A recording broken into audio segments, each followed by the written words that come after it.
Good morning. See everyone. Just a reminder, let's abide by the protocols for gate one. Masks and all that. Just to keep everybody one week, a week and a half away. So let's stay vigilant. I want my class to be a super spreader of enlightenment, not viruses. So yeah, let's. I said last time that we'd finished Medicare. Let's do that next week as we transition to the Affordable Care Act and the conclusion of the last great law that we've looked at this semester. Congress, of course, passes a lot more laws than what we're studying here. We're looking at the big ones, but yeah, the last big one was Obamacare in 2010. But we'll tie that together with Medicare and the rest of that chapter next week. Let's turn today and Friday to the EPA, the Environmental Protection Act that created the Environmental Protection Agency. What is unique about the EPA among government agencies? Is it a cabinet level agency? Does it answer to the president? Nope, it's independent. What does that mean? It's off on its own. A few other agencies do that. We'll compare it with like the Federal Reserve and the Federal Trade Commission and a variety of others, but the EPA is particularly powerful. It's independent, plus it has this authority over other agencies. Why? Why was that the government's response to environmental concerns? We will consider that as we move along. But what is nature? Why is nature any concern of the federal government? What did people mean by nature for most of human history when you said that word? Depending on the language, I guess, but in the context. But most of the time, as far as we can tell, what do people mean by nature? The Greek word was physis, right? Most of the time it meant human nature, right? Or it meant what was just by nature. Plato, the philosopher, is big on that idea. Natural was just sort of what was original for us. Rarely did anyone consider nature as the physical world, untouched by human beings. And it's amazing to think, like so much of literature and philosophy is very rare to see anyone even vaguely acknowledge that. Why? What is it about the human mind that just doesn't tend to see like trees or valleys or wild animals other than to eat them or exploit them? It took a long time for that to develop, even within American history. Who is widely considered the first major figure to, not necessarily an environmentalist, but the first one that just kind of noticed nature? The book only mentions it briefly, but anybody been to Walden Pond outside of Boston? Yeah. Who's the guy who built his cabin there? Or what was your impression? What do you think of Walden Pond? I haven't been in a while, but Yeah, it's a pretty neat place. A lot of it is kind of suburban Boston now, but back in the old days, it was really remote. And Henry David Thoreau, right, was the guy who went out there. Oh, you called it. Good job. Awesome. Yeah, Henry David Thoreau went out there to get away from the rat race of urban Boston life, right? 1840s. And he built a cabin, tiny little cabin with his own hands, and wrote his memoirs about his experiences in Walden Pond. So yeah, you can visit it today. The cabin is still there. There's firewood, and the pond is back behind it. And it's just, beautiful rural upstate Massachusetts. But his memoir is really intriguing because what does he say? He kind of goes to, it's sort of a rambling book. He doesn't have much of a structured style. But anybody read Walden Pond in high school? Yeah, what do you think? It was awful. Yeah. Yeah. What's that? Yeah. Yeah, he kind of goes in circles, is not really. But if you think about what he's saying, right, he kind of systematically asks himself this question over and over again, like, how much stuff do I really need? Do I really need this thing or that thing? Maybe commercial life is corrupting us and making us miserable. Like the more stuff we have, the more we think we need. We just glut our lives with knickknacks and toys. And I'm thinking of my house right now with my kids' stuff. It's just everywhere, right? And you notice how it feels when you have a clean room. It's like, oh, you're back to basics. That was really kind of Thoreau's teaching. The school known as American Transcendentalism. And it had a lot to do with nature, that we hear our own conscience. with greater clarity when we are in the woods, especially over time. There's a sort of calm that comes over, and we're able to sort of see what is right and wrong and see what our own true desires are, instead of glutting them with commercial goods and being in crowds and cities. That's it. It's sort of like a back to nature philosophy. And it's a major step in the development of American political thought, because it's the realization of space and land and distance that has a huge impact on the way we think about just about everything. Who comes next, though? Who wrote the most important book on environmentalism in the later 19th century? The book mentions him. Longtime career diplomat, worked in the State Department. Abraham Lincoln asked him to be his ambassador to the Kingdom of Italy in 1861. He didn't have much to do while he was over there. Now, what's his name? Page 369.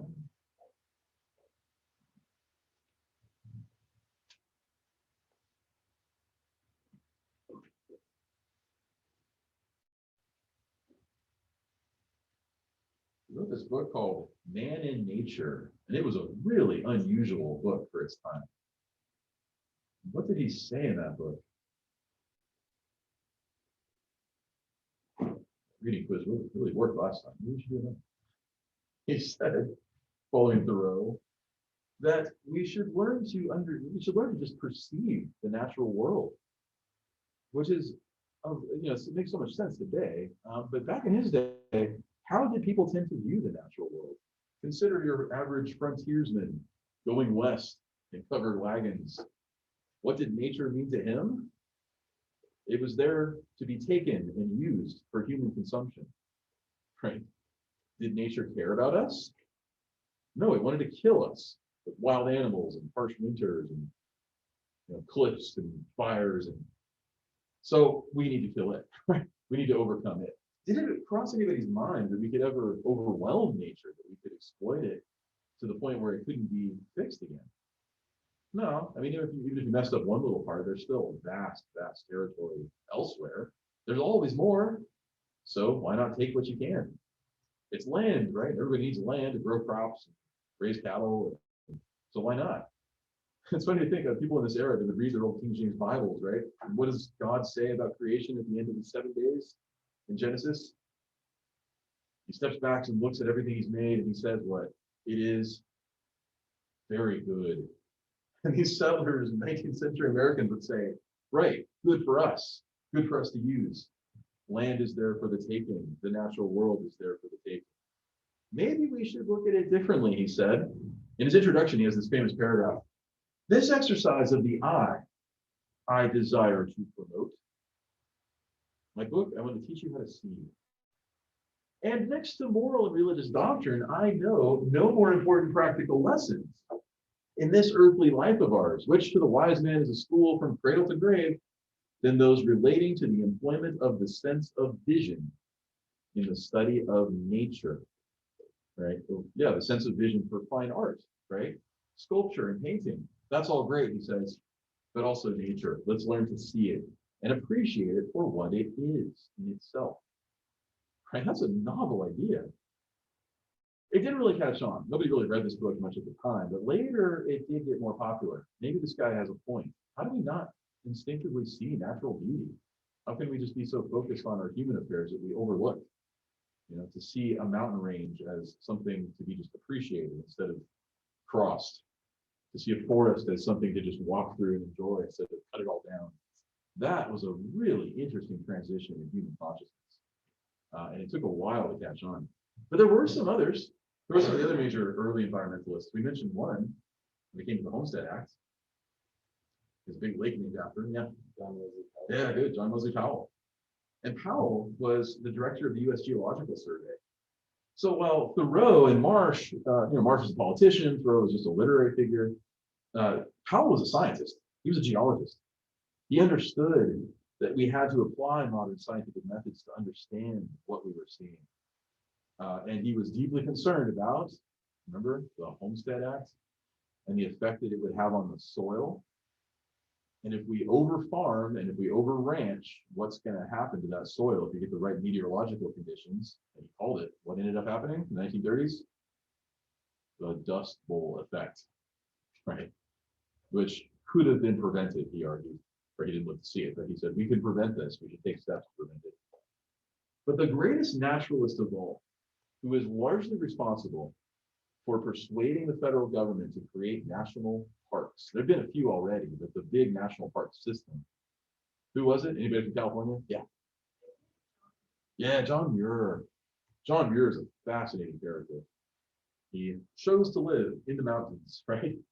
He was a true mountain man, but he also wrote all these memoirs. They have this really kind of deeply spiritual significance to nature. Very much like Thoreau said, but he could see it much more keenly. And he had that famous quote in his memoir, Our National Parks. It took more than 3,000 years to make some of the trees in the western woods, Sierra Mountains in California, trees that are still standing in perfect strength and beauty, waving and singing in the mighty forest of the Sierra. Through all the wonderful, eventful centuries, God has carried these trees, saved them from drought, disease, avalanches, and 1,000 straining, leveling tempests and floods. But God cannot save them from fools, right? Only Uncle Sam can do that. He has a famous line, any idiot can kill a tree. It's not that hard. It takes a wise man to preserve a tree and protect it from the idiot. And I don't see any way for that to happen other than the federal government. Well, did the federal government listen to Muir? It took a while. He would petition Congress. He would petition presidents, but no one really paid much attention to him until whose administration at the turn of the century? Theodore Roosevelt. Sorry. Yeah, TR took John Muir very seriously. Roosevelt's own the chief of the U.S. Forestry Service, Gifford Pinchot, really laid out a plan for how the federal government could respond to the needs that John Muir laid out. And notice the conversation here. Do we protect the environment for our own use and enjoyment? Or do we protect the environment for its own sake? Do we owe something to the trees, as John Muir seemed to say? That's a question that's never really been settled in environmental policy, environmental debates.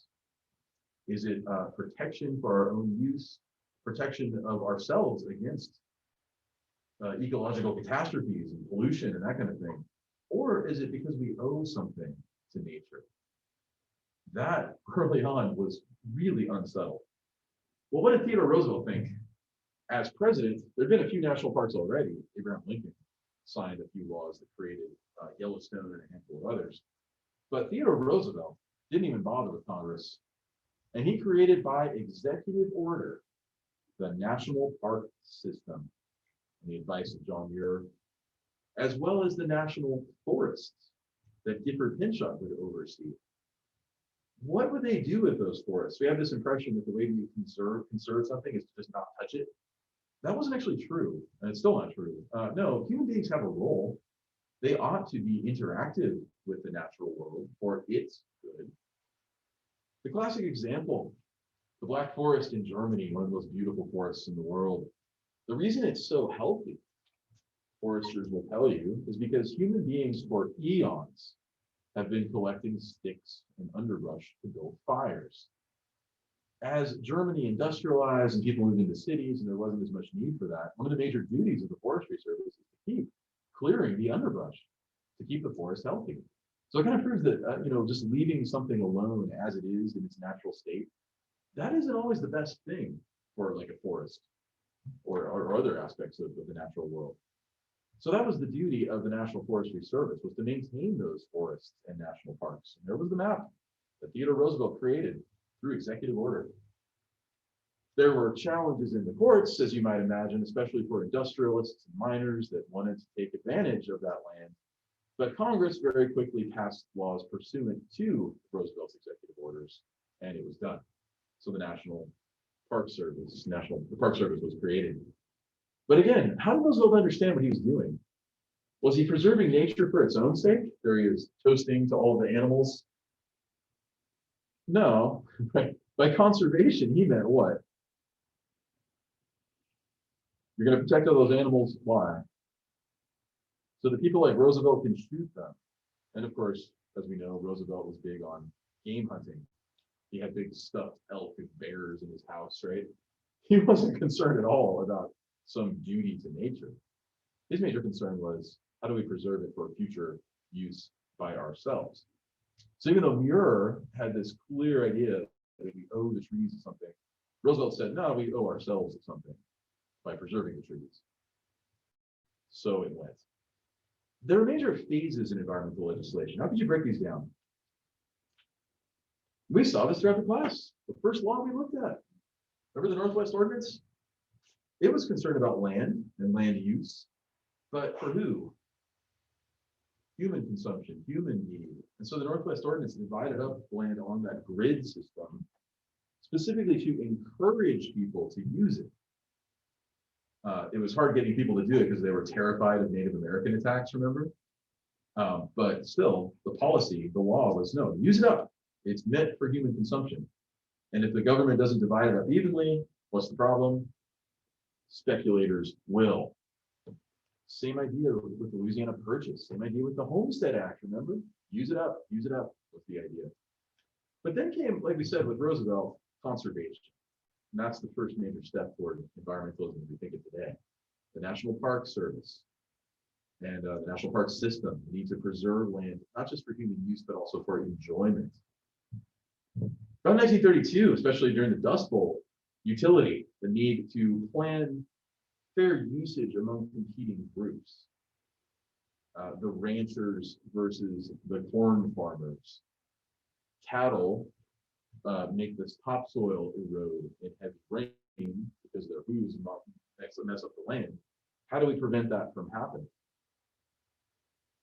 Coal mines or any number of industrial undertakings dump their waste in rivers, thinking now the river's huge, it flows into the ocean, right? It's all just massive. How can it harm anybody? No, there's the realization that there can be a certain harm. And so following the utility approach to environmentalism came the public health concern about the same time. The realization that there were ecological catastrophes that could really harm human beings.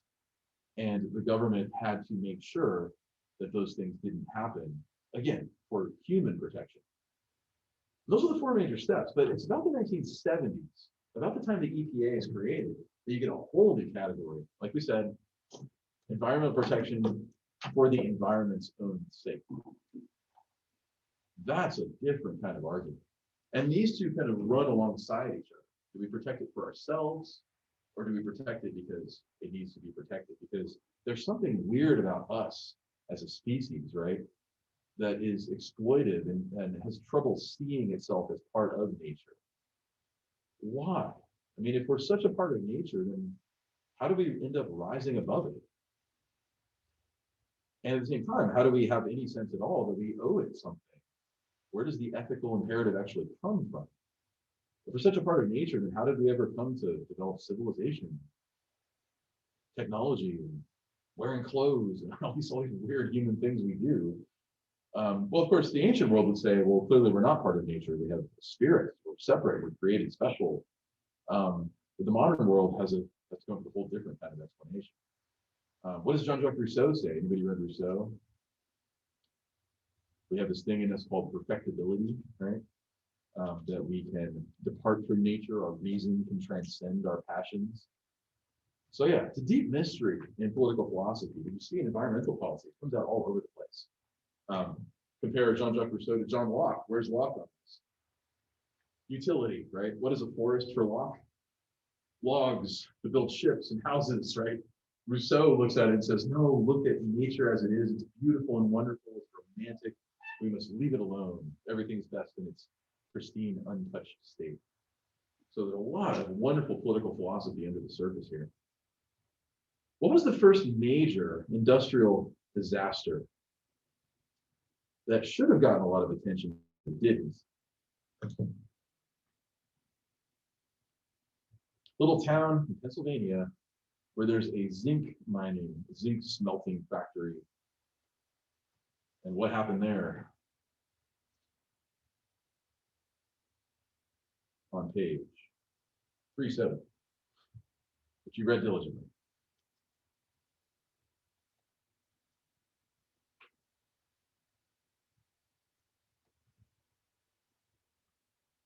Little town's still there today, Dodona.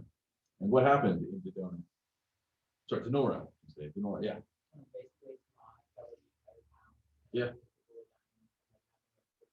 Yeah, the smog incident. This was in October of 1948. And normally there's lots of smoke coming out of these factory chimneys, but the wind kind of carries it away. But something about the weather, and because it was in a valley, made the smog settle. And it got thicker and thicker.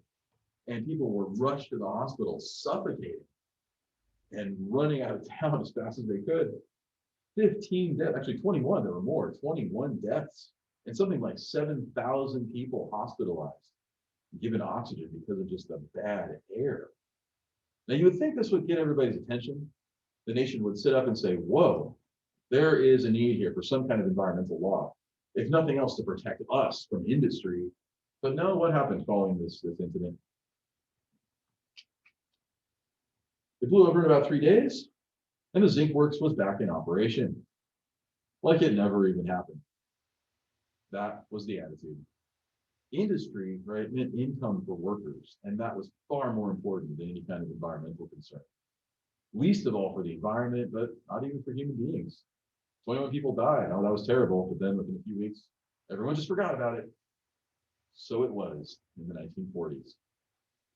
Still, there was a growing literary industry, books appearing all over the place, writing for the first time about the environment and about the human relationship with the environment. Vance Packard, anyone encountered Vance Packard before? He was one of the sternest cultural critics of the 1950s, and he wrote The Status Seekers and the Hidden Persuaders, Status Seekers about American affluence in the 50s. Hidden Persuaders about the marketing industry. And he had this really kind of deadpan sense of humor. He was very funny to read. But along came the Waste Makers, a book about landfills and trash. Why would anyone write about that? This book seemed offensive to most people. We're supposed to feel guilty because we're a consumer society. He goes, I don't know how you're supposed to feel. I'm just telling you the facts. Let's face it. The landfills are filling up. We're producing far more trash than we can handle. What's going to happen in another 100 years or so if we keep living like this, right? That was the challenge. Following that came Stuart Udall, who actually ended up running for Congress. We'll see him later. The Quiet Crisis. And this is the book that reflects on the way that people just don't talk about the environment. You can see terrible environmental degradation right in front of you and just not even register. Like, oh, there's a problem? It just seemed weird to talk about. But then came another book, Aldo Leopold, and I've read this one, it's wonderful, Sand County Almanac, and it's not at all what you expect. He doesn't really say anything about environmentalism. He just observes and writes about the natural world, going all the way back to the need to see. And each chapter is a month of the year, starting with January. And he just tells these stories about walking through the woods of Wisconsin, Sand County, and following a skunk or a skunk's tracks and describing all the things the skunk does. It's a totally mesmerizing, beautiful book. But again, it doesn't have any environmental agenda other than to just try to help us look at the natural world again. Things that we just don't even look at as we're driving in our cars or zipping here and there or watching TV, or it's right in front of us. These amazing stories and these wonderful revelations. Maybe we should pay attention. I highly recommend Sand County Almanac. It's a beautiful book.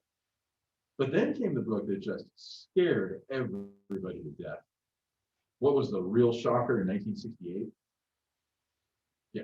Silent Spring. Yeah, or Silent Spring comes a little bit later. Or earlier, I mean. We'll get back to Silent Spring. No, 68. And of course, that was a horrible year, right? The Tet Offensive in Vietnam, Martin Luther King assassinated, Bobby Kennedy assassinated, the meltdown at the Democratic Convention. And then this book appears on the shelves. Anybody heard of the population bomb? This economist named Paul Ehrlich, who taught at Columbia University for years, wrote this really shocking book that made one very simple claim. We are in for a population catastrophe. the numbers of people in the world are going to surpass food production. And he had these graphs that were really clear. Here's food production, here's population, and we're all going to die. He called it the great die-off that was coming. Pretty scary, right? What year did he say the great die-off would happen? 1980. And what happened in 1980? No such thing. It turns out food production actually tripled by 1980. Now, granted, that was because of some real breakthroughs in agricultural science. And so the things that might not have happened. So he wasn't totally off base, but still he underestimated human ingenuity in the face of these kinds of threats. And yeah, the population did indeed go up, but food production went even more up. There was a group of economists that picked up this book. It was getting so popular, it was just so scary. And they challenged his thesis. And they said, for $10,000, right, we'll bet that this doesn't happen by 1980. Actually, to be charitable, we'll say 1985. You're on, said Ehrlich. And 1985 came and went. There was no great die-off, and Ehrlich had to pay them $10,000. There's a book that came out more recently called The Wager about this effect. What did Ehrlich get wrong? Well, what did he say? The opening line is really shocking. The battle to feed humanity is over, he said. In the 70s, hundreds of millions of people will starve to death. In spite of any crash programs embarked upon now, at this late date, nothing can prevent a substantial increase in the world death rate. This is terrifying apocalyptic prediction from an academic, right? Everyone was horrified by this. And you saw responses to Ehrlich show up in all kinds of weird places in this era. What's the great science fiction film? I think it was a novel first and then a film based on Ehrlich. Food production is actually, the problem is overcome because of Soylent Green. Anybody remember Soylent Green? I think it's been remade a few times. Originally with Charlton Heston. What is Soylent Green though? The government says it's grown in the ocean and it's mass produced and it's all the nutrition people need. But what is Soylent Green really? Well, once you turn about 65, instead of getting Social Security, right, you go to live at a resort for old folks, and it's supposed to be a wonderful place and everybody's happy. No one ever hears from you again. What do you think Soylent Green is? What's the closing line of the film? It's Charlton Heston screaming hysterically, Soylent Green is people. The world needs to know. That's where we're headed. The opening paragraph of Roe versus Wade in 1973 also refers to the population problem. Concerns about population have an effect on reproductive rights. A lot of the birth control movement went away from eugenics of the early days to exactly this problem. People need fewer families because we need fewer people. Right. Scary stuff, but again, none of it came through. There were some serious famines in the 1980s, like in Ethiopia. India went through some really hard times, but that had more to do with politics and bad government than it had to do with population. But the book that really got more serious attention, not because of its scare tactics, but because of the science, was what someone said it a minute ago. Yeah, Silent Spring by Rachel Carson. She was more calm, straightforward, and she was, unlike Ehrlich, who was an economist, unlike Vance Packard, who was a journalist, all these others, she was a biochemist, meaning she knew what she was talking about. And she was focused on one particular environmental threat, not the big broad movement. You guys with me? All right, good. Not the big broad movement about population and all that, but one particular threat. What was it? Yeah, pesticides, right. And there's an irony there because the pesticides are what enabled the food production to keep pace, thus overcoming Paul Ehrlich's fears, right? But at the same time, what did the pesticides do inadvertently? They were very bad for birds and fish. And so she documented the harm caused to wildlife with tremendous clarity. She could bring biochemistry very down to earth and explain it to a popular audience very, very well. And this book got a lot of attention and a lot of outrage. Book reviewers just shredded her and said she's paranoid and this is ridiculous and who she thinks she is. And a lot of academics even responded. People in biochemistry saying she didn't know what she was talking about. Her methods are all wrong. And she took the time to respond to review after review after review. She got so much attention that finally she was invited to appear on CBS News, special report in response to her book. And CBS News also interviewed other biochemists appearing in their white lab coats, looking like real experts, right? And trying to show that she's a fraud, she's a quack, she doesn't know what she's talking about. But the interview, she just held her ground, and she was so clear and so persuasive. And again, it wasn't a big, broad environmental agenda. It was just DDT, the pesticide. That was it. And there were simple things the government could do to solve this problem. She wasn't on a crisis. This isn't a coming disaster. It's just a threat to wildlife that's going to have a real effect on us soon. Because of all this, Hubert Humphrey, remember Humphrey? Involved in the Civil Rights Act, involved in Medicare and Medicaid. He had been he was Lyndon Johnson, or later he was Lyndon Johnson's vice president. As a senator, he invited her to come speak. Special hearings in Congress, May of 1963. And her testimony resulted in several of the Great Society environmental laws. There were a whole bunch of them. And what's most amazing about all of this, as she was writing her book, as she was defending her claims, speaking around the country and testifying before Congress, she was also dying from cancer. You'd think someone in that situation would just go do something else, relax. Nope, she believed that strongly in her cause. And she was really, really moving and persuasive, getting these harsh questions from senators and just responding to them with clarity and precision. Truly remarkable figure. She did not live to see any of these policies implemented. She passed away in 1964, I think it was. But there were laws. Lyndon Johnson took this very seriously. And what were they? He had this kind of goofy photo op with his wife, Lady Bird Johnson, in a field. Remember, Johnson was all about these sort of displays and the way that he signed laws. He's like sitting next to Harry Truman when he signed Medicare, remember that? So too, with the signing of several laws that would finally put some federal regulations on the environment. He even mentioned this in his Great Society speech. The Great Society is not just about education and civil rights and Medicare and all that. It's also a clean place to live, a safe place to live, full of natural beauty. And so in 1963, just as he came into office following the death of Kennedy, he signed the Clean Air Act, still on the books today. And right away, there's a tricky problem. How do you define clean air? Do you apply the same standards of clean air in Los Angeles as you do in the Rocky Mountains? Well, the federal government had to come up with standards for what constituted clean air, the parts per million scale, it's called. The goals were set, but how were you going to achieve them? Well, that was a question the law didn't quite answer. It kind of deferred to cabinet level agencies like Department of Interior, Department of Transportation to try to figure it out. Here's the goal for clean air, go to it. And that's all they could really say. What else came along? The Water Quality Act, which of course by the 70s would be the first major EPA act, the Clean Water Act coming up. But same idea, make the water clean. How? Well, you'll figure it out. That's all I could really say.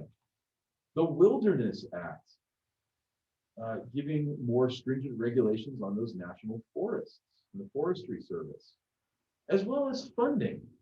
A big appropriations bill or a special fund set up that would draw tax dollars into itself for a special fund that would focus on land and water conservation. So Johnson, remember, just a whirlwind with legislation. He got so many bills passed.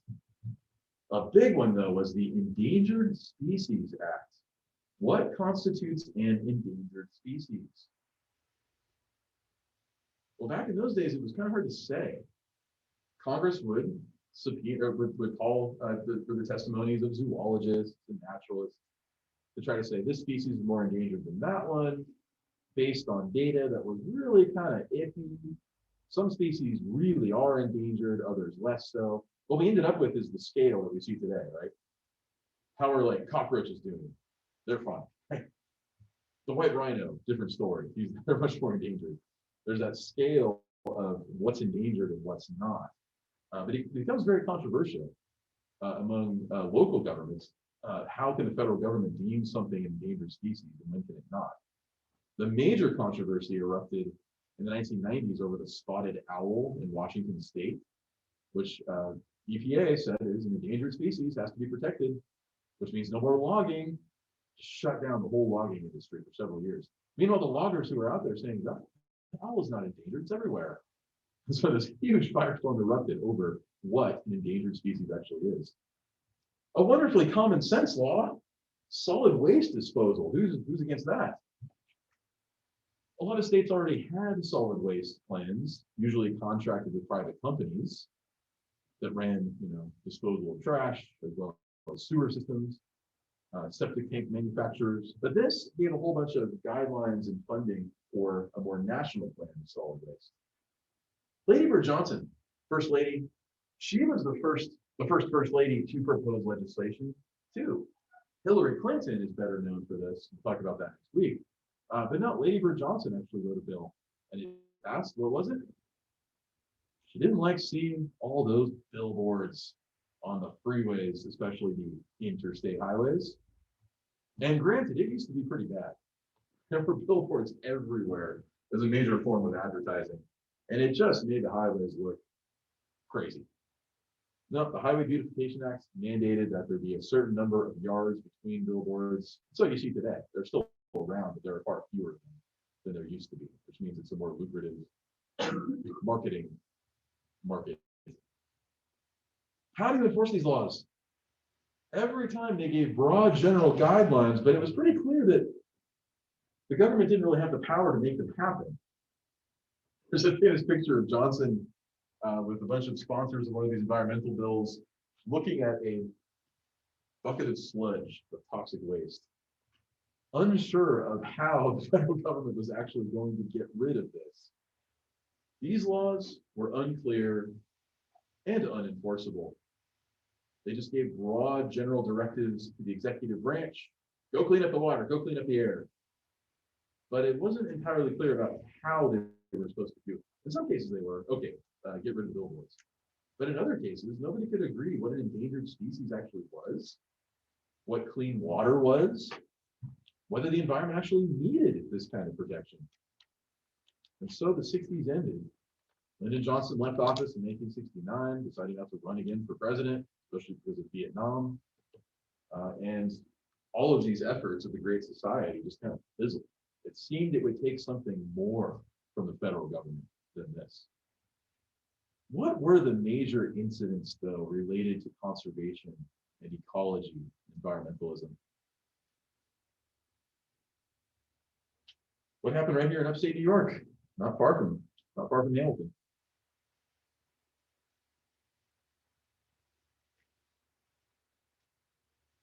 That you read diligently. Page 373. Beautiful hiking location known as Storm King Mountain in a national forest area along the Hudson River. And subsidies from federal and state government and energy company planned to build a hydroelectric plant. And immediately, all the local naturalists, hikers and hunters, and fishermen especially, very concerned about the Atlantic salmon spawning population swimming up that river, really went into high gear, protesting and demonstrating against the development of this power plant. Standing outside the offices with signs of the company, and finally bringing suit in federal courts. And it went all the way to the Second Circuit, a very important ruling, the Scenic Hudson Preservation Conference versus the Federal Power Commission of 1965. And in that case, they ruled for the conservationists and said, in order to ensure that the Federal Power Commission will adequately protect the public interest in the aesthetic, conservational, and recreational aspects of development, those who by their activities conduce to have exhibited a special interest in such areas must be held to be included in the class of aggrieved parties. It's a lot of legal jargon, but what does it mean? The conservationists have standing to sue. Now, normally, standing is a matter of what? if your life, liberty, or property is threatened, meaning yours, property in particular. Was this anyone's private property? No, it was a national forest. Still, the Second Circuit ruled that they did have standing. So, in other words, it wasn't anyone's property, but because they were an environmental group or a conservationist group, they could claim to be harmed by the construction of this hydroelectric plant, and therefore they could sue. That's so important because that means that law will take cognizance of environmental groups, that they will have some kind of legal remedy to their complaints. And so Storm King was sued. What was the next major episode? Another conservation effort. You leave Chicago and head west or east. You come to some sandy beaches along Lake Michigan. Has anyone been there before? The dunes. We actually stopped there on the way out to Colgate, coming from California, and my kids went swimming in the lake. My kids grew up by the ocean, Pacific Ocean, and they're like, the water's not salty. I couldn't understand. But still, it's a really beautiful area. These massive sand dunes, apparently they used to be much bigger, but for years and years, they were hauled off in boxcars for the glass manufacturing industry. But what was left? It was decided that they really ought to be preserved, especially because of Paul Douglas from Illinois. And even though he was not from Indiana, a lot of his constituents in Chicago loved these dunes. In fact, you can see the Chicago skyline from the dunes. And so, in an effort to preserve them, he proposed to Congress a federal law that would do pretty much what the national parks did. This was the first major national park since Theodore Roosevelt. It created a national lakeshore. And there's a map, preserved from development, the threat of all kinds of power plants and glass industry from taking the sand. Those are conservation efforts, but then there were some disasters. The Denora incident just kind of came and went, but then there was a couple that really got everyone's attention. And someone mentioned one of them. What happened in California? Yeah. Yeah, the Santa Barbara oil spill. Santa Barbara is some of the most beautiful stretch of California coastline. I love it there. It's a great place. Excellent surfing. And of course, the Channel Islands are off on the other side. You can see them from the city. And there's all the wildlife and dolphins and whales everywhere. And January of 1969, there was a massive oil spill. We saw the one more recently. Remember the Deepwater Horizon in the Gulf of Mexico a few years ago? Similar situation. Malfunctioned equipment and oil started gushing up out of the ground. And within a few hours, you could just see the oil slicks all over the surface of the water. And then the birds and the dead fish washing up on the beaches. This was a nightmare. And it could have been prevented. Richard Nixon came to visit, showed his solidarity with the cleanup crews, expressed his concern, and of course Nixon would ultimately sign the EPA Act into law. But nobody seemed to think quite yet that the federal government was the solution. Instead, it was local interest groups. And in Santa Barbara, it was the GOO organization. Get oil out is what it stood for. Who would basically demonstrate and protest as local residents who wanted those oil rigs gone. Did they succeed? No, they're still there today. And they're still pumping oil, in fact. A lot more safety precautions than they used to have. But still, most people thought the only remedy to environmental problems was going to be local grassroots activism, and that was it. But then came the incident that really shocked the nation. And it's unusual because it actually happened several times before. You know, what happened in Ohio? The Cayuga River flows through Cleveland, and along the banks upstream are lots of oil refineries and other industrial centers that dump their waste in the river that flows into Lake Michigan. It kind of acts like it's not their problem. And once in a while, it would happen. Somebody would toss a cigarette in the river and massive flames would appear. It happened back in the 1880s. It happened in 1951, and several other times. But every time it was just kind of local weird news, and then everybody just went about their business. But then it happened in June 22nd in 1969. Even though there was a call for the federal government to respond, Lyndon Johnson didn't really get a chance to. But in 1969, there was a massive fire that summer because of the sludge that just built up over months and months. The claim was that the river didn't actually flow anymore, it oozed. It was just disgusting, right? Horrifying place. And now it caught on fire. Now it seems there ought to be some kind of government remedy. So the oil slicks out in Santa Barbara, same year as this.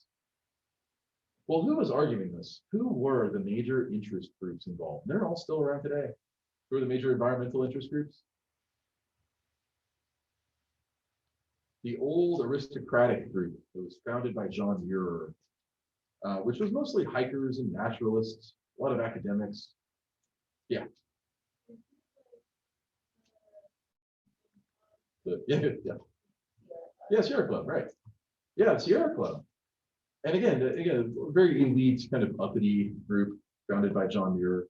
But yeah, progressive era, 1897 it was founded, aimed primarily at lobbying against environmental degradation, trying to get some kind of laws from state capitals, from Congress, to prevent this sort of thing from happening. But over time, the Sierra Club gained kind of a negative reputation as being a little too uppity. And indeed, in recent years, we saw just about a year ago, chair of the Sierra Club came out and said that they had held all kinds of racist opinions in their past. And they now renounce all those former views. And so, yeah, the Sierra Club has struggled through the years, but they are an important contribution to environmentalism. Then there are the conservationists that are concerned about wildlife. The Audubon Society. Primarily, which wildlife? Birds. These are the bird watchers, right? 1905, they are founded to try to protect degradation of birds all around the country. But then bigger than birds, Franklin Roosevelt was actually involved in this. We forget. He was instrumental in the beginning of the National Wildlife Federation. There was a special conference called in DC in 1935, along with all kinds of New Deal programs, to consider what could the New Deal do to protect the environment, or at least protect wildlife. And thinking of his cousin Theodore Roosevelt, right? Hunting and fishing. What could be done? Well, really, there were no recommendations. And a lot of the people involved in this conference were exasperated that the old policy was just dropped by the federal government. But they founded their own organization, the National Wildlife Federation. As a federation, it's a network of smaller conservationist groups like the Audubon Society and others, focused on different types of wildlife that advocate for the environment, sue in the courts, lobby legislators. But then came one of the most powerful environmental organizations in the 1960s, or starting in the 50s actually. There was a nuclear test going on in the Aleutian Islands, those islands off Alaska, and a bunch of anti-nuclear testing types, right? They were primarily, concerned about the dangers of nuclear weapons, but also their environmental degradation, hopped on their boats and went up to meet the Navy. It is, of course, Greenpeace. This was the environmental movement that came out of the 60s counterculture. Right. So all the others are more, again, uppity, upper class. These guys have long hair and beards, and they come from Haight-Ashbury. They're hippies. Right? And they are ready to take all kinds of really heavy-handed protest tactics, like parking their boats in front of Navy destroyers. More recently, what does Greenpeace do? They go out and try to stop the whaling industry. Not in the United States, but of Japan. It's a very big deal in Japan. They make news once in a while because the Japanese ships don't really care, and so they plow right through Greenpeace boats and have to be rescued. So, but what really got it going was the use of Agent Orange in the Vietnam War, this powerful herbicide that could wipe out whole forests, and in an effort to try to bring the war to an end in the late 60s. So the anti-war movement is really what gave rise to the modern environmental movement. And Greenpeace was different from these other groups. They were conservationists. They were concerned about human enjoyment, but not Greenpeace. There was a sense of ecological justice. some idea that we actually owed the environment something. It was 1970 that we had the first ever nationwide set of rallies and demonstrations known as, it's coming up, Earth Day. Oh, yeah, sorry. Yeah, Earth Day. Following a lot of the anti-war demonstrations in the Vietnam era. When is Earth Day, by the way? I couldn't believe the coincidence. Tomorrow, yeah, this Thursday. And of course, National Women's Day was back when we were talking about suffrage. I didn't plan that, it just happened magically. When we get back, let's consider the congressional response to all of this very grassroots environmental movement. And the question presented to the federal government, can Congress actually legislate on the environment? There were real doubts, and if they did, how? Would it be through federal laws that Congress themselves would draft all the details of? Or would we need an independent agency? See you next time. Have a wonderful day. Go contemplate the beauty of nature, and I'll see you Friday. Thank you. Snowing again. What the heck?